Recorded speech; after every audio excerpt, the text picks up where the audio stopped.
Bismillahirrahmanirrahim. Class now we starts the next pair of words from 11. It is your 11th pair of word. Cool and cold. COOL cool ठंडा या ठंडी. It is cool today. आज मौसम ठंडा है. ठीक है. अगला है आपका cold. सर्द या. Cold wind is blowing. सर्द हवा चल रही है. इनके तो स्पेलिंग बिल्कुल डिफरेंट हैं. अगला आपका है क्लॉथ और क्लॉथ.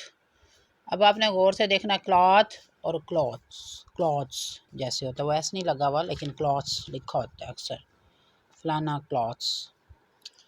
अब आप अक्सर कहीं भी कराची या लाहौर या टेक्सला पिंडी जहाँ भी गए होंगे लिखा होता है फलाना क्लॉथ डिपो, CLOTTH, जबकि उर्दू में लिखा था काफ लाम अलिफ ला थे. Cloth depot, Karachi cloth depot, Lahore cloth depot, Punjab cloth depot, जो भी. अब गौर करें उसके ऊपर क्लॉथ लिखा होता है CLOTH. इसका मतलब होता है अनसिला कपड़ा, जो कपड़ा नहीं सिला हुआ होता. ठीक है, हम जाते हैं अनसिला जोड़ा 6 मीटर 7 मीटर जो भी ले आते हैं, सिलवाते हैं. अब जो ई वाला ES या ई वाला जिसके लास्ट में सर्कल लगाए CLOTH, क्लॉथ पढ़ते हैं, इसको भी क्लॉथ है, क्लॉथ ही नहीं पढ़ना. लेकिन स्पेलिंग याद करने के लिए आप देख लें कि इसके लास्ट में ही आता है क्लॉथ ही, क्लॉथ्स. जब हम 6 मीटर के कपड़े को 3-3 मीटर में या 2.5-5 मीटर के कपड़े को 2.5-2.5 में काट के शलवार कमीज़ बना के उसको सी लेते हैं, सिले हुए कपड़े. ठीक है, तो ये फ़र्क है. जो क्लॉथ है वो अनसिला कपड़ा होता है, जो क्लॉथ्स होते हैं फलाने रेडीमेड क्लॉथ्स एंड गारमेंट्स, ठीक है, वो होते हैं सिले हुए कपड़े. अब इसका सेंटेंस देखते हैं. Cloth, I like fine cloth, मुझे अच्छा कपड़ा पसंद है. ये जनरल कपड़े की बात कर रहा है. Okay. I go to Karachi cloth depot, मैं कराची क्लॉथ डिपो पर गया. ठीक है. It is a cloth shop, ये एक अनसिले कपड़े की दुकान है. मैंने 3-4 सेंटेंसेस आपको बता दी, आप लिख लें, 2-3 दफ़ा गौर से सुने और नोट कर लें. अब आ गया क्लॉथ जिसके लास्ट में ई आता है और कभी कभी ES भी ज़ाहिर आता है, क्लॉथ्स. ठीक है. दीज आर माई क्लॉथ्स, ये मेरे कपड़े हैं, यानी कि आपके सिले हुए कपड़े हैं, आप किसी बंदे को बता रहे हैं, दिखा रहे हैं ईद पे सपोज. फिर they clothe their children in the latest fashion, वो अपने बच्चों को लेटेस्ट जदीद फ़ैशन के कपड़े जो हैं उन्होंने पहनाए. ठीक है, उन्होंने अपने बच्चों को जदीद फ़ैशन के कपड़े पहनाए. और क्या हो सकता है. अगला आपका है सेल और sell. Class CELL cell, SELL sell, C वाला सेल. क्लास सी वाले सेल इधर तो उन्होंने आपको एक बताया, 2 होते हैं. जैसे ये घड़ी का बैटरी सेल है, मोबाइल, कई चीज़ों में सेल डलते हैं आजकल, रिमोट कंट्रोल में सेल डलते हैं, मतलब कई तरह के सेल्स हैं ना. एक वो सेल भी होता है CELL सेल, वो इन्होंने नहीं बताया हुआ. It is a battery cell. ठीक है. I bought 2 cells for my clock, ये भी लिख सकते हैं. अब आ जाए जी CELL सेल, कोठरी वाला. क्लास जहाँ किसी मुजरिम वगैरह को, वो जो एक कोठरी होती है छोटी सी सेल, बहुत तंग सी जगह होती है, इस्तग़फ़ार, उसमें कैदी को बंद कर दिया जाता है. बस एक छोटा सा सुराख होता है हवा के लिए, रोशनदान, कोई ना रोशनी होती है ना कुछ. ठीक है. ये सज़ा में भी ज़्यादा सज़ा होती है. एक तो वो लॉकर होता है ना जिसमें मतलब जाली के वो डंडे लगे होते हैं, लोहे के, नज़र आ रहा होता है आते जाते हुए. इनको बिल्कुल अलग रखा जाता है बड़े बड़े मुजरिमों को. ठीक है, उसे सेल कहा जाता है. He was locked up in a cell of the prison, या he was locked up in a cell of the prison, उससे जेल की एक कोठरी में बंद कर दिया गया. उसे आमतौर पर उर्दू में काल कोठरी कहते हैं. ख़ुसूसन जिनको फांसी मिलनी होती है ना, इस्तग़फ़ार, उनको इस तरह के बंद सेल्स में, या ख़तरनाक टेररिस्ट को इस तरह के जिन जहाँ से वो निकल ना सकें, कोई जिन्हें कोई चीज़ ना दे सके. CELL सेल वाले 2 मतलब बताए हैं, एक घड़ियों वाला सेल और एक CELL सेल कोठरी वाला सेल. छोटी सी चीज़ होती है ना, छोटा सा तंग सा होता है. अब आ जाए SELL सेल, बेचना. He sells books, he sells chips, he sells different things in his shop, कोई भी जुमला आप लिख सकते हैं, वो किताबें बेचता है. S वाला सेल बेचना. ठीक है. 14 पे आ जाए कंपेयर और कंट्रास्ट. कंपेयर, मुकाबला करना. क्लास में मुकाबला जो होता है ना, हमेशा 2 चीज़ों में. कंपेयर जो होता है, मुआजना जो होता है ना, मुआजना करना, वो 2 चीज़ों में होता है. ठीक है, 100 चीज़ों में नहीं होता, 2 चीज़ों में होता है कंपेयर. कंपेयर दीज 2 बुक्स, इन 2 किताबों का मुआजना करें. ठीक है. ही कंपेयर्ड असलम विद सलमा, उसने असलम और सलमा का मुआवजना किया। घर में सपोज़ कोई बहन भाई हैं तो वालिद बताते हैं जैसे असलम सबक याद करता है, सलमा घर के काम ज़्यादा करती है, ठीक है। असलम घर के बाहर के सौदे के सपोज़ अगर मैं आपको कंपेयर करके बता रही हूँ ना कैसे मुवाजना किया जाए, जैसे असलम घर से बाहर से सौदा लाता है, सलमा घर की सफाई करती है, ठीक है ना। अब आपको मुआवजे का कंपेयर का समझ आ गया। किसी किस्म का भी कंपैरिजन दो बंदों, दो चीज़ों, दो किसी चीज़ों में भी जो किया जाए, मुआवजना करना। अब आ गया कॉन्ट्रास्ट, जब हम उस चीज़ के फ़र्क को देखते हैं, ठीक है, तज़ाद, फ़र्क, इख्तलाफ ज़ाहिर करना। There is a great contrast between the culture of east and west, मशरिक़ और मगरिब की सकाफ़तों में बड़ा तज़ाद है, कॉन्ट्रास्ट, ठीक है। कभी कभी आपकी बुक में केमिस्ट्री, फिजिक्स, मैथ्स, उर्दू किसी में भी हो सकता है, compare the following properties of two atom and molecule में कंपेयर करें कि क्या मुआवजना है, को क्या चीज़ें उसकी सेम हैं, क्या चीज़ें उसकी डिफरेंट हैं, ठीक है। कई दफ़ा आपका क्वेश्चन आता है what is the contrast between atom and molecule, atom और मॉलिक्यूल में जो है वो क्या फ़र्क है, उसमें हमने फ़र्क लिखने होते हैं कि चीज़ें में डिफरेंस क्या है। कुछ समझ आ गया आपको। There is a great contrast between the culture of east and west, मशरिक़ और मगरिब की सकाफ़तों में बड़ा तज़ाद है।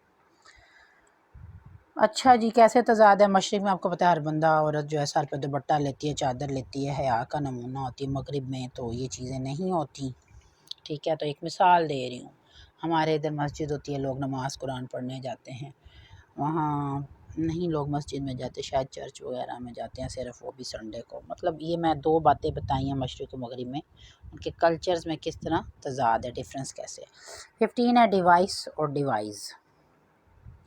एक क्या हर में ICE, आइस बर्फ़ के स्पेलिंग आते हैं, डिवाइस आला, ठीक है। जैसे computer is a an electronic device, ये अक्सर बच्चे पढ़ते हैं, computer is an electronic device. ये मैं खुद से साथ साथ बता रही हूँ कि आप कहीं ढूंढे, यहाँ तो ये नहीं लिखा हुआ। तो डिवाइस तदबीर भी होती है, मशीन भी होता है, आला भी होता है। Keyboard is used as an input device. सब बच्चों को पता है कि कीबोर्ड एक इनपुट डिवाइस है, यानी कंप्यूटर में लगाते हैं तो हम जो कुछ लिखते हैं वो कंप्यूटर के अंदर लिखता है, उसी तरह वो कंप्यूटर का ABC लिखे तो वो लिखता है, 1 2 लिखे तो वो लिखता है, अल्फ़ाबेटिक कीज़ यूज़ करें तो वो लिखता है, अगर न्यूमेरिक कीज़ लिखे तो वो लिखता है। अगला है डिवाइस, तदबीर, सोचना। Do not devise unfair means to get through the examination, इम्तिहान पास करने के लिए नाजायज़ ज़राए के बारे में ना सोचो। Sorry. Do not device clever tricks, मतलब के against others. Do not device clever plans, clever tricks against others, दूसरों के खिलाफ चलाकियाँ, तदबीर और मंसूबे मत बनाओ, क्योंकि बहरहाल पीपल यू शुड नो अल्लाहु खैरुल माकिरीन, और अल्लाह मकर करने वालों के खिलाफ बेहतरीन तदबीर फरमाने वाला है। सुभान अल्लाह। ऐसे ही मुझे आयत याद आ गई कि अल्लाह ताला जो है ना, वो जो लोग भी ख़राब बातें इस्लाम के लिए, ईमान के लिए, मज़हब के लिए, मुसलमानों के लिए जो साजिशें कर रहे होते हैं, तो अल्लाह ताला उनकी तदबीरें फरमा रहा होता है। नेक्स्ट है 16 डिनाई और रिफ्यूज़। अब इसमें क्या फ़र्क है, ठीक है। डिनाई, किसी हकीकत को मानने से इनकार करना। ही डिनाइड हैविंग चीटेड अस, उसने हमें धोखा देने के इल्ज़ाम से इनकार किया। जैसे जो भी बंदा चोर होता है, झूठ बोलने वाला, हमेशा इनकार ही करता है, डिनाई करता है, भाई सिरे से मुक्कर जाता है ना।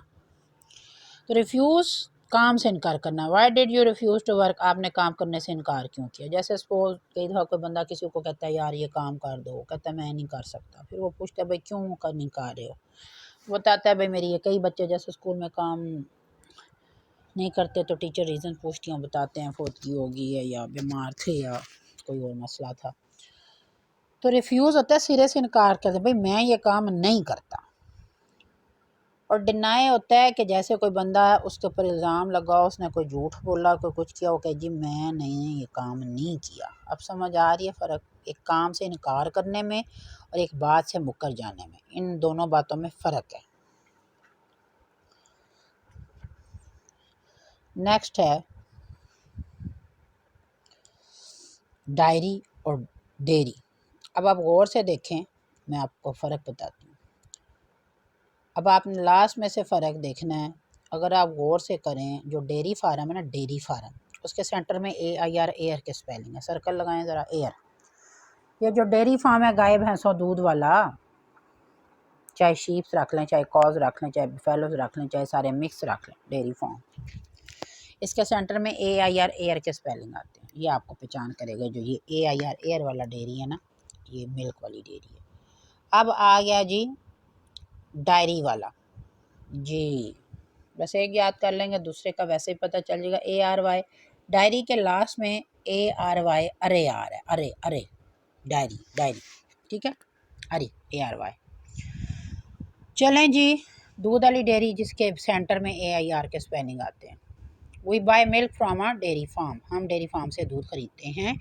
और दूसरा है ये जो कॉपी वाली डायरी होती है जिसमें हम कुछ लिखते हैं, कुछ नोट करते हैं। He gave me a new diary, उसने मुझे एक नई डायरी दी। तो लिखने वाली डायरी के लास्ट में ARY के स्पेलिंग है, उसके लास्ट में आप सर्कल लगा लें। 18 है ड्यू, DEW वाला, इस पर ज़रा W पे सर्कल लगा, ड्यू। ये शबनम के कतरे होते हैं, रात को हल्का हल्का पानी की फुहार, वाटर वेपर्स फूलों पे पड़ते रहते हैं, तो सुबह उठते हैं तो ऐसे प्यारे से मोतियों की तरह के कतरे गुलाब के फूलों या किसी भी फूल पे पड़े होते हैं। Dew drops add to the beauty of flowers, शबनम के कतरे फूलों के हुस्न में इजाफा करते हैं। ड्यू ड्रॉप्स एक अल्लाह ताला की बहुत प्यारी नेमत है।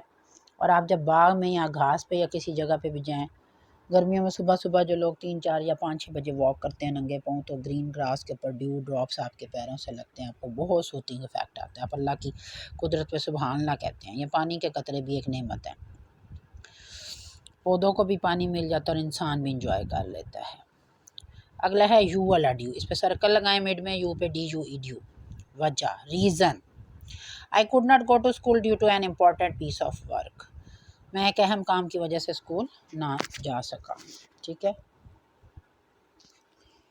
नेक्स्ट आपका 90th है डाई और डाई। अब एक आई वाला डाई है, सेंटर में आई, आप प्लीज़ इस पर सर्कल लगाएं डिफरेंस पर, और एक वाई वाला।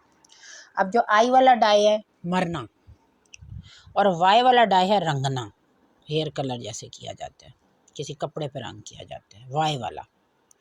अब आ जाए DIE डाई, मरना। Many people died of hunger, बहुत से लोग भूख से मर गए। आजकल का सिचुएशन चेंज है, आप लिखते हैं many people died of corona, CORONA, कई लोग कोरोना की वजह से मर गए। बच्चों, कोरोना का इतना बीमारी से शायद लोग नहीं मारे जितना खौफ से मारे हैं। नेक्स्ट है वाई वाला डाई, DYE डाई, रंगना। Please get dyed my cloth, मेहरबानी फरमाकर मेरे कपड़े रंग दें, रंगवा लें किसी से। अच्छा, कोई भी लिख सकते हैं, please get dyed my shirt भी लिख सकते हैं, मेरी शर्ट पे रंग करवा दें, ठीक है। I dyed my hair with hair colour, मैंने अपने बालों को हेयर कलर से डाई किया। अगला 20 है DOSE डोज, और आखिर में Z वाला डोज है DOSE डोज। अच्छा, अब S वाला जो डोज है सर्कल लगाएं, DOS वाला, इस पे लिखे दवाई की खुराक, ठीक है। ये डॉक्टर जो दवाई देता है वो कहता है आपने इतनी डोज लेनी है। Take 2 doses of this medicine daily, रोज़ाना इस दवा की 2 खुराकें लें। जब आपको डॉक्टर प्रेस्क्रिप्शन नुस्खा तजवीज़ करता है तो उसमें वो लिखा होता है ना, फ़र्ज़ करें पैरासीटामोल के आगे लिखा हो 1+1+1, इसका मतलब है 3 दफ़ा 1 लिखा हो तो इसका मतलब है दिन में 3 दफ़ा लेनी है। अगर 1+1 लिखा हो इसका मतलब होता है सुबह शाम 2 दफ़ा लिखना। अगर 1 लिखा हो 1 डेली तो इसका मतलब रोज़ाना सिर्फ 1 गोली लेनी। तो ये हो गया आपका DOSE डोज, खुराक की दवाई वाला। अब आ गया Z वाला डोज, ऊँघना। ये जैसे बंदा सोते सोते थक जाता है, खड़े खड़े भी सो सकता है, बैठे बैठे भी सो सकता है, या सच्ची मुच्ची नींद आने से पहले जब बंदा कच्ची नींद ऊँघता है। तो ये हो गया DOSE dose. The watchman was found dosing, चौकीदार ऊँघता हुआ पाया गया, ठीक है। आई एम, ये जो है डोज, ठीक है। Do not doze in the classroom, classroom में मत ऊँघो। Do not, DOSE dose, do not doze in the classroom, classroom में मत ऊँघें, यानी कि क्लासरूम में मत सोएं, यानी कि अलर्ट रहें। इस डोज ऊँघने से मुझे एक फिर अल्लाह ताला की सिफ़त याद आ गई है, सिनत वला नौम आयतुल कुर्सी में है, और अल्लाह ताला को ऊँघ नहीं आती, यानी अल्लाह ताला किसी वक़्त किसी सेकंड छोटी तरीन कायनात के लम्हे में भी नैनो सेकंड माइक्रो सेकंड अल्लाह ताला नहीं सोता। अल्लाह ताला हय्युन क़य्यूम है, हर वक्त अल्लाह ताला ज़िंदा और कायम रहने वाला है। अल्लाह ताला हर वक्त बेदार है, माशाल्लाह सुभान अल्लाह। तो ये मुझे अल्लाह की सिफ़त एकदम याद आई है, मैंने वो आपसे डिस्कस कर लिया। तो क्लास ये थे आपके 11 से लेके 20 तक पेयर ऑफ वर्ड्स। आपको डिफरेंस भी मैंने बता दिया, मीनिंग भी बता दिया है, बुक के अलावा भी आपके एक्स्ट्रा जुमले बताए हैं ताकि आपका थोड़ा पॉइंट ऑफ व्यू थोड़ा ब्रॉड हो सके, आप खुद से ठीक जुमला बना सकें। क्योंकि आपको एक ज़रूरी बात बतानी है, पेयर ऑफ वर्ड्स में अगर आपका पेपर में जो चेकिंग होती है ना, 2 होता है, दोनों पेयर ऑफ वर्ड्स मिलकर 1 मार्क्स देते हैं जी। 2 pair of words with 1 mark जी, 1 नंबर के 2। तो अब अगर आपका एक ठीक है तो आपको आधा नंबर एग्जामिनर नहीं देगा, दोनों को क्रॉस लगा देगा, वो कहेगा लो जी इसको तो डिफरेंस ही नहीं पता। तो काइंडली आप अच्छी तरह इनके डिफरेंस, इनके स्पेलिंग, इनके मैंने मीनिंग्स, प्रोनाउंसिएशन इसीलिए बताई है कि आपको जो है इनके स्पेलिंग के डिफरेंस से इनके मीनिंग का डिफरेंस भी पता चल जाए।